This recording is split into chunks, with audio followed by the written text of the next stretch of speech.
Much गया और police को इन्फॉर्म किया गया। और जब पुलिस वहाँ पे आई तो बहुत ज़्यादा भीड़ लगी हुई थी और पुलिस भी वहाँ पे देख करके दंग रह गई। जितने भी लोग थे वहाँ पे सब लोग सहमे हुए थे, सब लोग इस कदर डरे हुए थे कि न जाने कब क्या हो जाएगा। और जब पुलिस ने वहाँ पे पूछताछ की तो पता चला कि जो मृतक है उसकी जो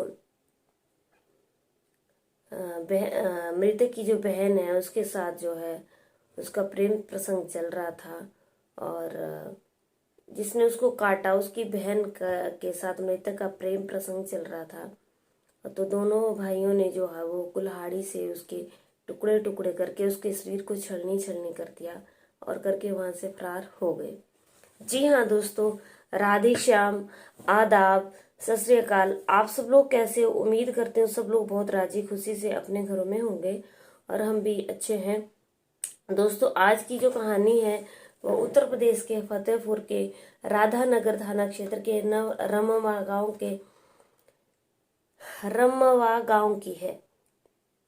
उत्तर प्रदेश के फतेहपुर जिले के राधा नगर थाना क्षेत्र के रमवा गांव की है। बता दे दोस्तों कि यहाँ पर जो है वो एक लड़का और लड़की का आपस में जो है वो प्रेम प्रसंग चल रहा था। लड़के का नाम जो है वो नितेंद्र पासवान है, जो कि जहानपुर का रहने वाला था और अपने मामा के घर पे रहता था। नितेंद्र पासवान जहानपुर का रहने वाला था और अपने मामा के घर में रहता था। जहाँ पे ये घटना घटी है रमवा गांव में, वो उसका मामा का घर है। वो अपने मामा के घर में वहाँ पे रह रहा था और मामा के घर में रह करके वो वहाँ पे टीचिंग की जॉब करता था। वो एक सेकेंडरी स्कूल में जो है वो 12th क्लास का टीचर था और स्कूल में बच्चों को पढ़ाया करता था। उनकी उम्र जो थी वो 25 साल की थी। उनका वही राधा नगर थाना क्षेत्र रमवा गांव की एक लड़की थी जिसके साथ उसका प्रेम प्रसंग जो है वो बहुत चल रहा था। जो इन दोनों का जो आपस का प्रेम प्रसंग चल रहा था तो इनके जो प्रेमिका है उसके भाइयों को एक दिन उसकी खबर लगी। तो भाइयों ने जो है वो अब अपनी बहन को जो मिलने से रोकने के लिए मना किया कि उसके साथ नहीं मिलना है। लेकिन जो बहन जो है वो नहीं मानी और उसका वैसे ही उस लड़के के साथ नितेंद्र पासवान के साथ जो है वो प्रेम प्रसंग चलता रहा। अब क्या हुआ कि रात को जो थे वो रात हो गई और रात को नितेंद्र पासवान अपने मामा के घर में ही सोया हुआ था और जो प्रेमिका है उस लड़की के जो दोनों भाई हैं जितेंद्र और योगेंद्र, ये लड़की है उसके दोनों भाई जितेंद्र और योगेंद्र, वो दोनों उनके घर पे आते हैं और उनके घर पे आकर के उनको कुल्हाड़ी से सोते हुए ही काट देते हैं।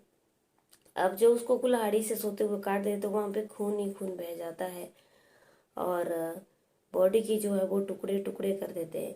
नितेंद्र पासवान की बॉडी के टुकड़े टुकड़े कर देते हैं और ये करते हुए उन लोगों को किसी ने भी नहीं देखा होता है और वहाँ से वो एकदम फरार हो जाते हैं। अगले दिन जब सुबह होती है तो सुबह होते ही वहाँ पे खून बिखरा हुआ देखकर जब उसके मामा देखते हैं तो इधर उधर के लोग सब इकट्ठा हो जाते हैं और उस घटना को देख करके सब लोग बहुत ज़्यादा हैरान हो जाते हैं। हैरान होने के बाद जो है वो इतने वहाँ के लोग, उस गांव के लोग इतने सहमे हुए थे, इतने डरे हुए थे। रमवा गांव के लोग इतने घबराए हुए थे कि उनसे कुछ बोला ही नहीं जा रहा था कि ये घटना को किसने अंजाम दिया है और सोते हुए कि किसने टुकड़े काट डाले। इतनी दर्दनाक, इतनी खतरनाक उन्होंने वारदात की थी कि सब लोग वहाँ के बहुत ज़्यादा ही घबरा गए थे। उसके बाद तुरंत उन्होंने पुलिस को इन्फॉर्म किया और जब पुलिस को इन्फॉर्म किया तो पुलिस जो है वो वहाँ पे आती है और वहाँ पे बॉडी को जो है वो देखती है और जब पुलिस बॉडी को देखती है तो बॉडी के तो वहाँ पे टुकड़े टुकड़े हुए थे। लेकिन पुलिस बॉडी को उठा लेती है, वो जो टुकड़े टुकड़े थे उन्हीं सारे टुकड़ों को उठा करके पुलिस बॉडी को ले जाती है, पोस्टमार्टम के लिए भेज देती है।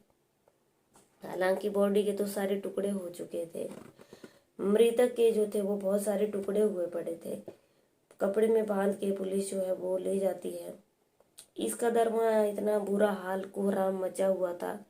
जब मृतक के माँ बाप को सूचना दी जाती है तो मृतक के माँ बाप जो है वो आकर के वहाँ पे बहुत ज़्यादा रोन बिलाप कर रहे होते हैं। ये घटना जो है 23 सितंबर की रविवार की है। 23 सितंबर रविवार की ये घटना घटी है। और उसके बाद जो है वहाँ पे सारे लोग इस घटना को देखने के लिए इकट्ठा हो जाते हैं। और जब पुलिस तहकीकात करने लगती है तो पुलिस को पता चलता है कि नितेंद्र पासवान जो कि मृतक हो गए, उनका जो है वो पास वाले गांव जो कि राधा थाना क्षेत्र के अंडर में आता है, रमवा गांव, वहाँ की एक लड़की के साथ उसका प्रेम प्रसंग चल रहा था। तो प्रेम प्रसंग के चलते ही जो उस लड़की के जो भाई हैं जितेंद्र और योगेंद्र, उन दोनों ने इस घटना को, इस वारदात को अंजाम दिया है और दोनों वहां से मौके से फरार हो गए हैं।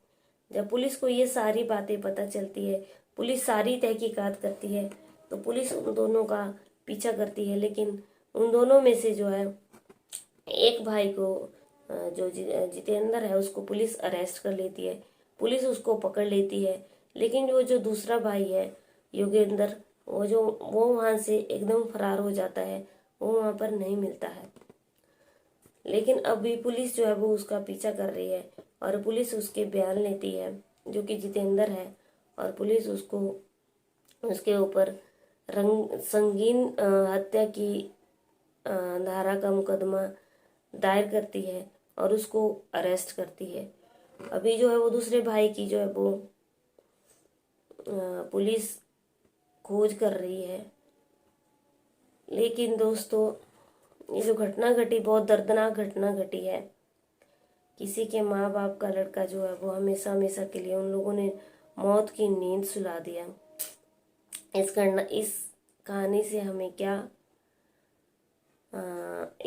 से हमें क्या सीख मिलती है? इस कहानी से दोस्तों हमें सिर्फ और सिर्फ यही सीख मिलती है कि अवैध काम कभी भी नहीं करने चाहिए। उन दोनों के जो थे वो जो प्रेम प्रसंग था वो गलत था। और एक दृष्टि से इन दोनों का प्रेम प्रसंग गलत भी नहीं था। अगर उन दोनों का प्रेम प्रसंग था तो उनको अपने घर में बताना चाहिए था कि ये ऐसी ऐसी बात है और हम एक दूसरे को पसंद करते हैं और एक दूसरे से शादी करना चाहते हैं। ये चुप चुप के मिलना और ये बहुत गलत चीज़ें होती हैं, ये नहीं करनी चाहिए। इन्हीं गलत चीज़ों की वजह से ये सारे जो है वो आगे बातें होती हैं, जो कि मौत के घाट उतार दिया गया बेचारे को, बहुत दर्दनाक मौत मिली। उन्होंने जो है बहुत ज़्यादा गलत कदम उठाया, क्योंकि हमें कोई अधिकार नहीं दिया गया है कि हम किसी के जीवन को उससे छीनें। तो दोस्तों, आज की कहानी को हम यहीं पे ख़त्म करते हैं। मेरी वीडियो पसंद आई तो जरूर चैनल को सब्सक्राइब कीजिए। चैनल को सब्सक्राइब करके बेल बटन दबा के ऑल पे क्लिक जरूर कीजिए, ताकि आपके पास मेरे हर वीडियो की नोटिफिकेशन मिलती रहे। चलिए, कल की वीडियो में फिर से मिलते हैं, तब तक के लिए जय हिंद, जय भारत।